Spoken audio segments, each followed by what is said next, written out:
கும்கி டூன்னு நம்ம எழுதும்போது ஆல்ரெடி இப்போ நம்ம டைட்டில் வந்து நம்ம அந்த டைட்டில் யூஸ் பண்ணுறோம். பட் அந்த காஸ்ட்டை நம்ம யூஸ் பண்ணியிருக்கலாமே அப்படின்ற ஒரு தாட்டு உங்களுக்கு வரலையா சார்? இல்லை, அது என்னன்னா திரும்ப அதனால தான் வந்து இப்போ இமானே நான் ஏன் அவர் கூட நான் இதில் இணையலைன்னா, திரும்பவும் அதை தாண்டி ஒன்று எதிர்பார்ப்பாங்க. நீங்கள் வேணால் பாருங்கள், இன்னைக்கு அவர் இல்லை அப்படின்னு ஒரு கமெண்ட் போடுற ஆட்கள், ஒருவேளை நாங்கள் 2 பேரும் சேர்ந்து கும்கிட்டு பண்ணியிருந்தா கூட அந்த பாட்டு மாதிரி இந்த பாட்டு இல்லைன்னு போடுவாங்க.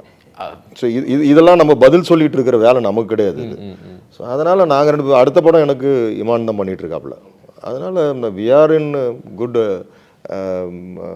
எங்களுக்குள்ள ஒரு நல்ல ரேப்போவில் தான் நாங்கள் இருந்துகிட்டு இருக்கோம். இது நான் டோட்டலாகவே அவாய்ட் பண்ணேன். நிவாஸ் மாதிரி ஒருத்தர், அப்போ சேதுபதி பார்த்தேன், அவருடைய ஃபிலிம்ஸ் எல்லாம் பார்க்குறப்ப எனக்கு ஐம் கெட்டிங் வெரி மச் இவர் கூடலாம் ஒர்க் பண்ணணுன்னு எனக்கு பெரிய ஆசை. சரி, ஓகே, நம்ம ஜாயின் பண்ணி பண்ணுவோம், வேற ஒரு கலராகவே சவுண்ட்ஸில் கிடைக்கணும் எனக்கு அப்படின்னு பிளான் பண்ணி பண்ணது அது. ஸோ இதுக்கும் அதுக்கும் எந்த சம்மந்தமும் இல்லை.